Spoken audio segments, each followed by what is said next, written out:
Assalamu alaikum. Hello everyone. How is it going? I hope you all are doing so great by the grace of Allah Ta'ala. আজকে আমরা জানবো কিভাবে ইংরেজিতে মুখস্থ ছাড়া sentence বানাতে হয়। চলুন শুরু করা যাক।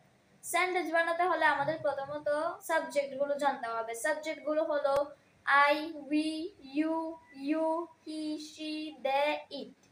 এগুলো হলো সাবজেক্ট। সাবজেক্টের সাথে কিছু অক্সিলারি ভার্ব বসে যেগুলো হলো I am, we are, you are, he is, she is, they are, it is.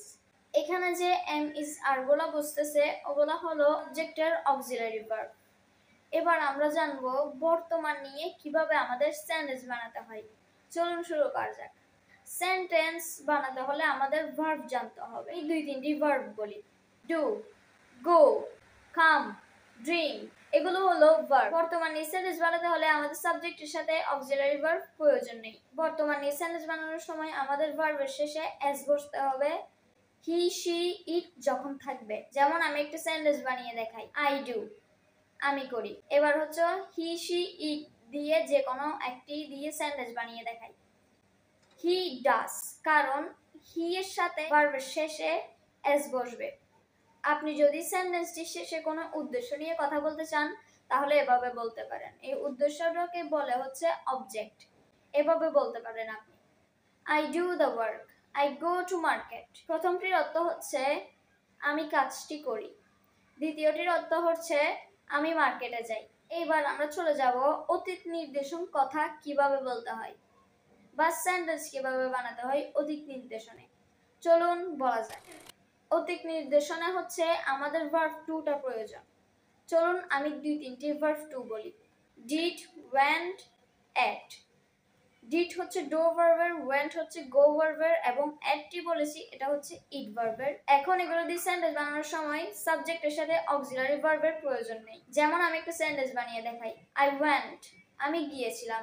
আপনি যদি সেন্টেন্স শেষে কোনো উদ্দেশ্য নিয়ে কথা বলতে চান তাহলে বলতে পারেন আই ওয়েন্ট টু মার্কেট, আমি মার্কেটে গিয়েছিলাম। টু মার্কেটটি হলো আমি কোনো উদ্দেশ্য নিয়ে কথা বলেছি সেটা নিয়ে। ভার্ব টু এর ক্ষেত্রে হি, শি, ইটের সাথে শেষে কোনো এস বসবে না বা ইএস বসবে না। এবার চলে যাব ভবিষ্যৎ নিয়ে কিভাবে সেন্টেন্স বানাতে হয় ইংরেজিতে।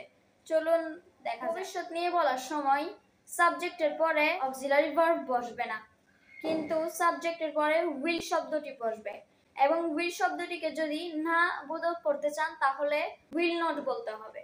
চলুন আমি একটা সেন্টেন্স বানিয়ে দেখাই। আই উইল ডু, এটার মানে হচ্ছে আমি করব। আপনি এটার মধ্যেও যদি শেষে কিছু অবজেক্ট বসাতে চান তাহলে বসাতে পারেন। আমি একটি সেন্টেন্স বানিয়ে দেখাই।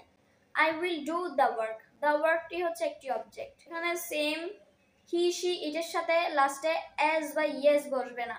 এবার আমরা চলে যাব আমরা প্রতিনিয়ত যেটা বলতে থাকি করতেছি, ধরতেছি, মারতেছি, এই ধরনের বাক্যগুলি। চলুন এবার এগুলোকে কিভাবে ইংরেজিতে সেন্টেন্সে পরিবর্তন করা যায়। পরিবর্তন করার জন্য আমাদের সাবজেক্টের শেষে অক্সিলারি ভার্বটা বসাতে হবে এবং ভার্বের সাথে আইএনজি বসাতে হবে। যেমন আমি একটি সেন্টেন্স বানিয়ে দেখাই। আই এম ডুইং, এটার মধ্যেও আপনি যদি শেষে কোনো উদ্দেশ্য নিয়ে বলতে চান তাহলে আপনি অবজেক্ট বসাতে পারেন। আমি একটি সেন্টেন্স বলে যাই। আই এম ইটিং রাইস, যে রাইসটি হলো এটা হলো আমি খাবারের উদ্দেশ্য দিয়ে বলতেছি যে আমি ভাত খাচ্ছি। এরকম আরো ইন্টারেস্টিং ভিডিও দেখার জন্য ঝটপট লার্নিং সাবস্ক্রাইব করবেন। এবার এগুলো তো শেখা হলো, এগুলো যদি প্র্যাকটিস করতে চান তাহলে আমার এই ভিডিওটি দেখে আসবেন। আসসালামু আলাইকুম।